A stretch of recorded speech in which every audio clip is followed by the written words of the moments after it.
हिंदू राष्ट्र की मांग को लेकर के अगर कोई यात्रा निकाली गई है तो ऐसे लोगों के खिलाफ राष्ट्रद्रोह, देशद्रोह के आरोप में मुकदमा दर्ज कर जेल की सलाखों में भेजना चाहिए।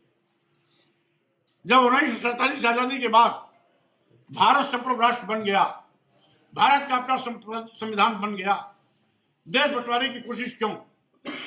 राष्ट्र जो हिंदू राष्ट्र की मांग कर रहे हैं वो देश के बंटवारे का बीज बो रहे हैं, देश को बंटवारे की ओर ले जा रहे हैं।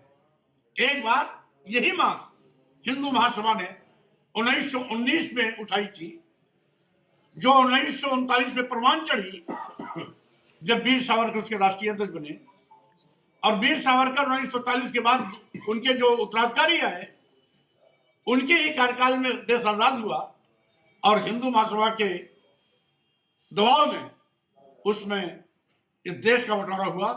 एक तरफ भारत बना, दूसरी तरफ पाकिस्तान बना। आज फिर हिंदू महासभा के तर्क पर छतरपुर के बाबा बागेश्वर हिंदू राष्ट्र की मांग करके फिर देश को बंटवारे की ओर ले जा रहे हैं। स्वाभाविक रूप से अगर हिंदू राष्ट्र की मांग करना जायज है तो बौद्ध राष्ट्र क्यों नहीं, खालिस्तान क्यों नहीं, सिख राष्ट्र क्यों नहीं, और यहां पर मुस्लिम राष्ट्र क्यों नहीं? इसीलिए जिस रामचरितमानस में जय बड़ाधम तेल कुम्हारा सुपच किरात कोल कलवारा, यानी जाति सूचक शब्दों को लेकर अधम कहा गया हो, ढोल गंवार सूद प्रश्नारी सकल ताड़ना के अधिकारी, देश की समस्त महिलाएं और शूद्र मारने पीटने के पात्र बताए गए। जहां दलित पूजन विप्र सकल गुणहीना और पूजन शूद्र गुण ज्ञान प्रवीणा, ये दोहरा जो मानदंड है ये धर्म नहीं है। और राम की बात करते हो, राम का एक आदर्श था जो हिलने के झूठे बैर खाए, निषाद को गले लगाया।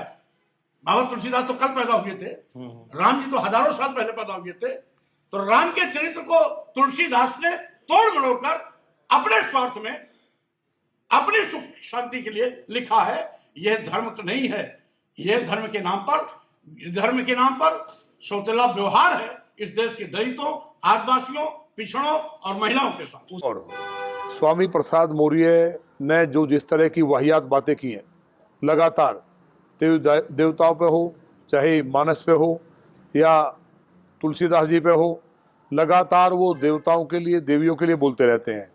हमारा ये कहना है कि पहली बात तो उन्हें संसदीय भाषा की अकल नहीं है, बुढ़ापा आ गया, मुझे लगता है 60-65 साल की उम्र तो होगी उनकी, तो कम से कम उन्हें एक मर्यादा में भाषा का प्रयोग करना चाहिए। कि मौर्य जो जिस तरह की भाषा का इस्तेमाल करते हैं, क्या वो इस्लाम में मोहम्मद साहब के लिए बोल के दिखाएंगे?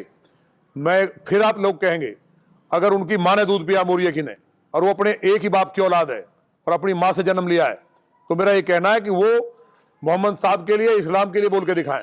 लगातार टारगेट करते हैं, 24 घंटे उन्हें दूसरा काम नहीं है।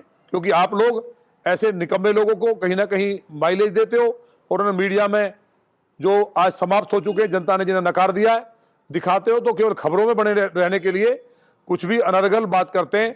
तो ऐसे लोग जो हैं उनकी बात को ज़्यादा कोई